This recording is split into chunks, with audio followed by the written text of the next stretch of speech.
Akankah suara PDIP tergerus dalam Pilpres 2024 jika Barisan Projo menarik dukungan politik dari PDI Perjuangan? Lalu sebesar apa kekuatan politik Projo yang notabene di bawah naungan Jokowi dalam Pilpres 2024 nanti?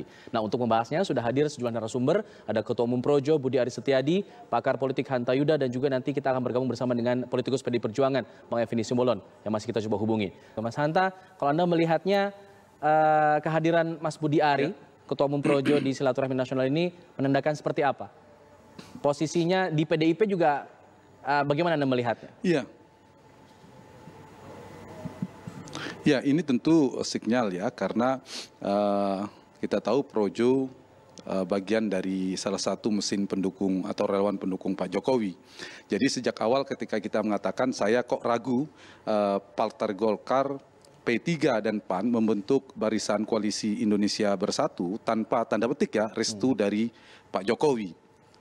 Karena tiga partai ini menurut saya adalah tiga partai yang relatif paling mudah dikontrol oleh Presiden Jokowi selama ini. Dibandingkan partai lainnya yang dalam pemerintahan seperti PD Perjuangan, Nasdem, Gerindra itu sulit untuk dikontrol. Tiga partai ini relatif mudah. Nah, dengan posisi seperti itu, apakah mungkin P3 berani melakukan manuver politik sekencang itu? Apakah mungkin Partai Amanat Nasional yang baru bergabung belum dapat menteri tiba-tiba melakukan manuver sekeras itu? Saya yakin tidak. Tentu terbaca kemudian itu tentu cukup kuat ya sinyalnya, ditambah ada kehadiran Mas Ari Budi, kemudian ada Pak Luhut dan sebagainya. Itu adalah orang-orang yang melakukan sebagai simbolisasi ya, bentuk strategi politik. Paling tidak bacaan kita selama ini bahwa KIB berpotensi menjadi perahu alternatif bagi figur ke depan, kita tidak sebut nama, yang didukung oleh Pak Jokowi sebagai salah satu aktor kuat, sebagai kingmaker buat potensi di 2024 mendatang, jika ternyata berseberangan atau tidak sama dengan partainya PD Perjuangan. Paling tidak sudah ada alternatifnya. Itu yang saya kira yang bisa dibaca. Tetapi apakah sesuai tema kita ini kemudian dukungan Projo menggembosi PD Perjuangan? Menurut saya belum tentu. Bukan Projonya. Kalau Projo tidak terlalu determinan akan menggerus suara PD Perjuangan. Karena yang lebih determinan itu adalah siapa capres nanti didukung oleh PD Perjuangan. Kalau kemudian PD Perjuangan mendukung dalam Pilpres nanti, Pileg dan Pilpres serempak, ternyata capres dari kader PD Perjuangan ada 2 orang. Yang kedua-duanya punya potensi elektabilitas yang sama kuatnya. Sebagai contoh sekarang Puan Maharani dan Ganjar Pranowo sama-sama maju misalnya. Lalu tersimpang dukungannya. Salah satunya mendukung Pak Jokowi sebagai kingmaker, mendukung yang berbeda. Nah, inilah yang berpotensi menggerus suara PDI, menggerus suara PD Perjuangan sedikit atau banyak. Tapi kalau misalnya kita bikin contoh secara diametral, kemudian pendukung misalnya Projo mendukung figur lain yang bukan Ganjar Pranowo punya elektabilitas, Puan Maharani, ya tidak terlalu signifikan juga. Tapi dalam konteks kualitatif, misalnya dalam konteks bukan politik elektoral kuantitatif, Projo bisa menjadi mesin politik potensial, itu betul. Tapi dalam konteks ini saya kira lebih relevan adalah faktor Jokowinya dan faktor capresnya. Nah, karena dalam pemilih partai itu saya mengkategorikan 3, Alpat. 1, pemilih partai yang tidak bergantung pada siapa capresnya. Pemilih loyal, dia pemilih fanatik, pemilih banteng, itu siapapun capresnya ada. Dia terpegang pada masa loyalis dari PD Perjuangan dan Ibu Mega. Itu 1. Ada tipologi pemilih itu. Yang kedua adalah mereka-mereka yang split ticket voting dalam teori. Jadi ada orang yang memilih partai dan memilih capresnya berbeda. Itu mungkin saja meskipun dia pemilih Ganjar Pranowo atau pemilih yang lain tetap memilih PD Perjuangan, tidak menutup kemungkinan. Dan yang ketiga ini yang paling masuk adalah soal kotel efek, efek ekor jas.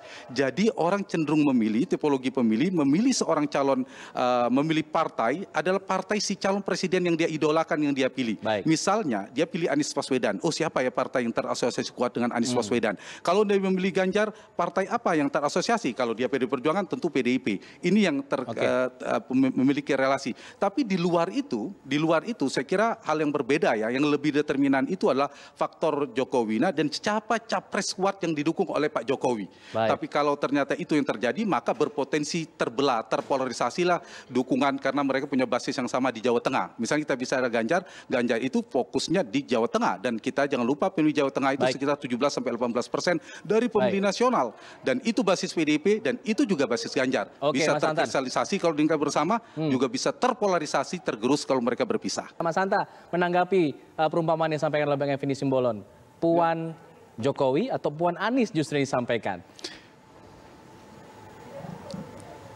Ya, saya dari sisi skema koalisinya, kalau itu yang terjadi kan ada kemungkinan tidak bersama KIB. Nah, dengan demikian misalnya seperti Bang Effendi bilang tadi, didukung oleh PD Perjuangan, entah berkoalisi dengan siapa, berarti ada potensi nih.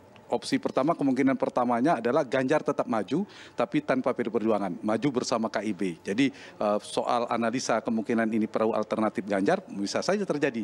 Nah, kalau ini yang terjadi, maka kemungkinan tadi terpolarisasinya, sedua-duanya rugi. Pemilih Ganjar yang pendukung PD Perjuangan tidak memilih Ganjar, juga suara Ganjar turun. Jadi tidak hanya PDIP yang tergerus di Jawa Tengah, tapi juga Ganjarnya maupun PD Perjuangannya. Tergantung nanti peta. Atau yang kedua, nanti ujungnya mereka bersatu juga dari dua perahu yang berbeda, kemudian berkoalisi berpasangan. Kita tidak tahu. Meskipun strategi ini kan misalnya untuk memberi stimulus kepada PD Perjuangan, kalau kita lihat PDIP ini kan biasanya tidak bergeming dia, tetap di last minute menentukan, karena memang partainya terbesar, tanpa koalisi bisa maju sendiri. Tapi kalau ini, permainan ini, Bang Effendi dan PD Perjuangan mengikuti, dibiarkan, justru saya kira pada titik tertentu memperkuat posisi PD Perjuangan. Dia akan menentukan pola skema koalisi ke depan menjadi dua polar, bipolar atau tripolar, karena itu sangat menentukan kemenangan. Jadi PD Perjuangan di ujung itu karena dia bisa maju sendiri, misalnya gini, Golkar, P3 dan PAN sudah sendiri. Nah, sekarang kita asumsikan di seberangnya ada PKS, Demokrat, dan tambahlah katakanlah Nasdem. Apalagi bisa 4 bahkan kalau PKB dan Gerindra. Nah, katakanlah PKB Gerindra sudah bergabung. Sudah ada 2 poros koalisi yang punya calon yang kuat. PD Perjuangan bergabung kepada salah satunya, maka akan bipolar petanya. 2 blok politik. Tapi kalau PD Perjuangan bergabung bersama tanda petik Projo dan lain-lain tadi, KIB lah poinnya ini, maka menjadi 2 polar. Nah, ini penting. Kemenangan itu, 2 poros ini menjadi 3 poros itu menentukan. Misalnya kita lihat dari skema politiknya, kalau Ganjar maju, kemudian Mbak Puan maju, kemudian atau siapa maju, 3 poros, Anies maju sendiri misalnya, maka kalau 3 poros ini berpotensi memenangkan, pemenangnya adalah bukan suksesor Pak Jokowi. Kalau bipolar itu lebih besar peluang, misalnya Ganjar didukung oleh Jokowi, maka 2 polar, misalnya kita asumsikan 2 Anies dan Ganjar berhadapan, atau Ganjar siapa berhadapan dengan Anies, maka kalau bipolar peluang menangnya adalah yang didukung oleh Pak Jokowi terjadi pada 2014-2019. Petanya, analisa sementaranya.